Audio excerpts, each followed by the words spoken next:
And we want to thank our sponsors at this point.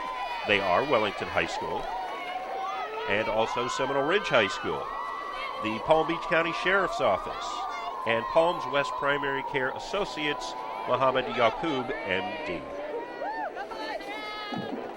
So 3-0, they take the lead through the first quarter, and after losing their senior quarterback before this game, I don't think either of us would have believed it if you said the Wolverines were going to be up by 3 after 1. Correct, and I don't want to make this big thing, but Vanacore is a junior, so he does have another year left. That's correct.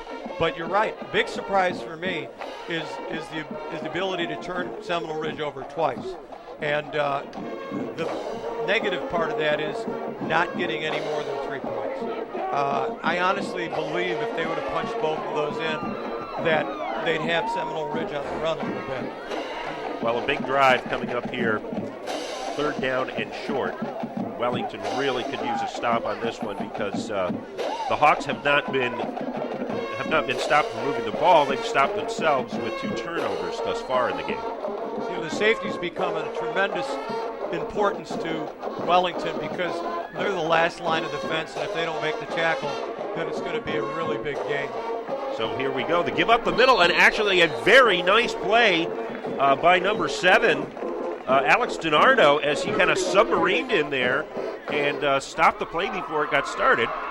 And we were talking about that before the game, too, off camera, about some success that other teams have had against Seminole Ridge by doing just that. Excellent play, Dan. You're right. DiNardo slashed in from his defensive end position, beat the block by the slot back, and a good defensive call by Coach Romano forces him to punt. So a big defensive stand for Wellington's defense, which has come up huge in this game. It was a short snap and a short punt. It's fielded at about the 45-yard line and is going to be taken ahead another 15, 20 yards by number 17. And that's Corey Bigby, who made a very heads-up play right there. Oh, he really did. And he got so excited with the ball, he just kind of fell. He fell down. I thought he could have scored. He had one guy to beat, and that was the kicker. And it was like I was trying to cut back, and he got his feet underneath him, but he made a great heads-up play by catching the football. Yeah, the punter kind of rushed the punt, and you could see there was a lot of backspin on it. But Bigby just picked it right out of the air. And now here's Wellington again in Seminole Ridge territory with another chance to put points on the board. But there's motion here, and could be another motion penalty against Wellington. And penalties are something that Wellington really cannot afford tonight. No, and by the ninth game of the season, Dan, you shouldn't be having motion penalties and things of that nature. But once again, quarterback's cadence is different. And even though he practices with him, it's not the same as game speed. Number 4 for Wellington, by the way, was running wide open down the middle of the field. And that would be Amir Pollock, one of their receivers. He's a senior. And Amir's got very good speed, so maybe we'll see that again because they're really concentrating on the wideouts, not the slot backs. Cole Smallridge taking the snap, looking. He's going to throw. He got hit as he was throwing, but the catch still almost made there. A very good effort. And that was one where when as soon as he threw it, I thought, uh-oh, that one had a possibility of being picked off.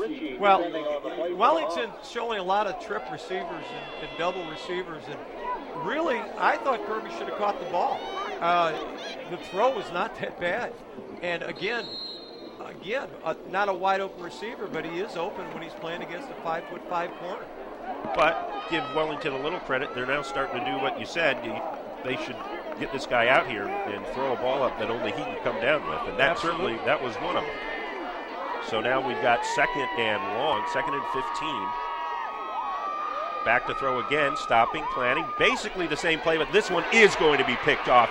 Not a good throw, did not lead his receiver. And racing down the sideline is number 8 for Seminole Ridge. That would be Matt Fiamaroni.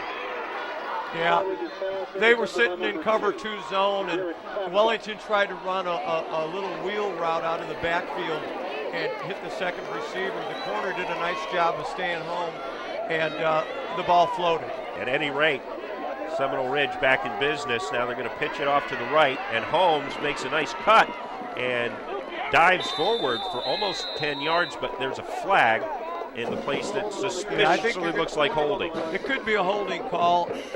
It is. Seminole Ridge came out with basically just a sweep play out of the shotgun, and they ran a little option play that's been run a million times, but I thought Wellington had it defended fairly well. Holmes is a pretty good running back, Dan.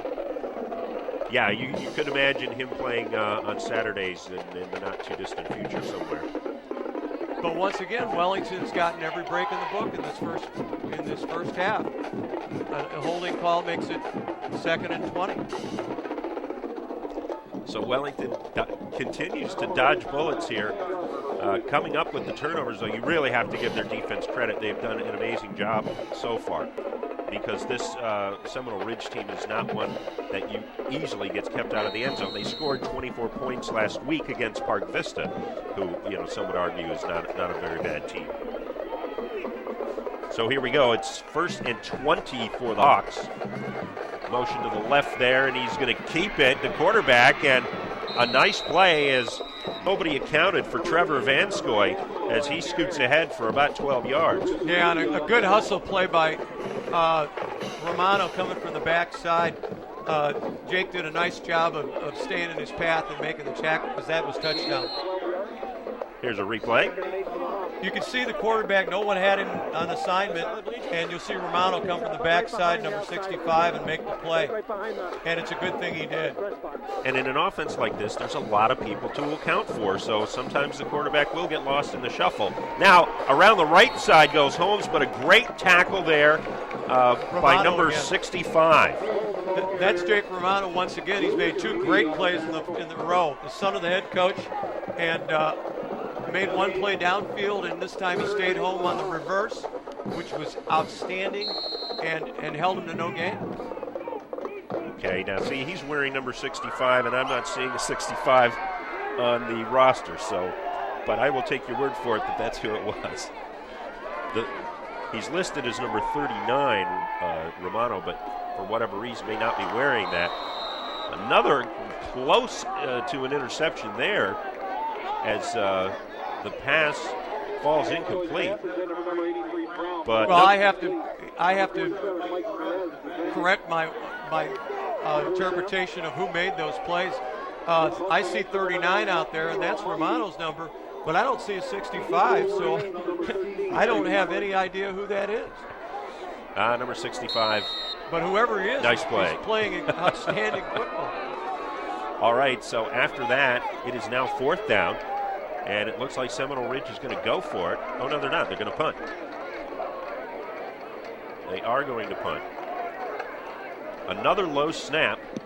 A better kick this time, angling it towards the sideline, and that's going to turn out very well for Ridge. It's going to be down just inside or just outside of the end zone on about the 1 yard line. Yeah, they're going to start from their own 2 yard line, and now they're going to have to get at least 1 first down to move the ball out far enough to even get the ball off of the punt. This is going to be big, because they could very easily be giving Seminole Ridge a short field. Just under 9 minutes to go here in the half, and Wellington is hanging tough in a game that, again, they were not predicted to even compete, even with their starting quarterback I think the Post predicted 35-10, but so far they are quite wrong. And Wellington is doing a very good job of battling in this one. And there the quarterback keeps it and goes ahead for about 4 yards. So nice play on first down there. It looked like the quarterback did keep it, but actually he gave it to the fullback. Oh, did he, to LeMay? Yeah, and it was a quick hitter. And actually the defensive line for Seminole Ridge wasn't ready for the snap, and they got 4 yards out of it. Now Ridge is usually pretty good against the run. Last week, notwithstanding the yardage they gave up to Park Vista. But I have seen other teams have some success with them attacking right at the middle of that defensive line. And this time, they're going to get nowhere. Looks like pretty much. Oh, it's a turnover, and Seminole Ridge has it. It's recovered there by looks like Tyler Butler, number 34. This is what this is what was so fearful of the coaching staff is turning the ball over to these people. And now you give them the short field, the really, really short field, and you just can't have that. It's really a shame that Vandercourt is not playing because they're not even looking at the quarterback in their offense, and they're just tackling the fullback every time. Yeah, that was an inopportune time and inopportune place for a mistake like that. So on first down, the Hawks trying to make them pay, and up the middle for about a 5-yard gain goes Gary Holmes.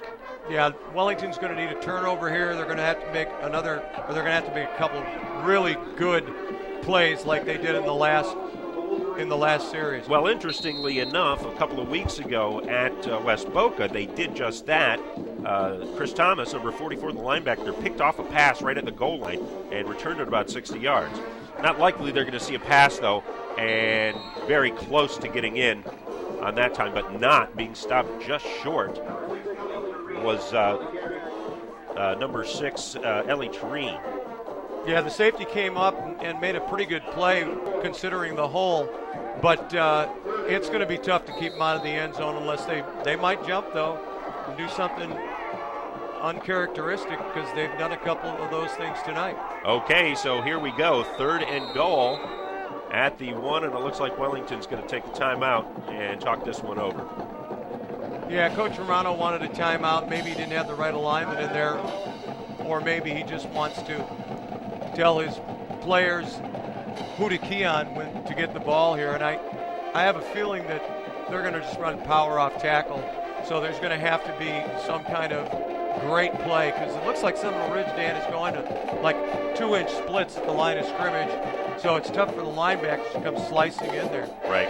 And with those tackles, they have, like I said, 2 of them at 260 pounds. That would be Sam Jensen on the right side and Matt Gray on the left. You'd think they'd be able to get enough push to get somebody over. Well, it's been a very interesting first quarter. It really has. Wellington's had 3 golden opportunities to put points on the board, and I'll go out on a limb and saying if they had their number 1 quarterback, who is their offensive threat, has been for the last 4 games, I think they'd have more points on the board. And that's not anything to take away from the freshman, because I think he's done a respectable job. I agree. I think for a freshman, he's handled himself pretty well. He's showing some good poise out there. The big problem is the mistakes, and Wellington is making mistakes when they cannot afford to be making them at this point. The defense has played really well, but you can only do so much. And here we go on 3rd and goal. The give, and that is going to be in for a touchdown over the left side. Yeah, that hole was pretty doggone big. Tyler Butler just walks into the end zone. So now we get the extra point try, and I don't think Wellington would be that unhappy with 7-3 at halftime if you said that to them before the game, but I think they're going to be unhappy now. And here's Tyler Butler. He is 6 foot 225, so he is a load at fullback. Very tough to bring down. Very good block by Ellie Tureen coming in on the defensive end there to open up the hole. So now they will try to tack on the extra point, and the kicker is Max Nielsen, who's also had an interception tonight, if I was correct in identifying that number. My eyes are not so good as I. Yeah, Corey Bigby, number 17, is coming off the edge and tried to time the snap count and got caught offsides. So now we're going to go to the 1.5 yard line, but they're still going to try to kick it. Well, point afters are still sometimes a bit of an adventure in high school football, but there's no question about it because Wellington basically had nothing but an extra point and fumbled the snap. Yeah. Well, here's the snap. It's good. The kick is up, and it looks good, and it is. And Seminole Ridge has taken the lead after committing 2 costly turnovers and a botched punt, and now leads 7-3 over Wellington. 7 minutes to go in the first half.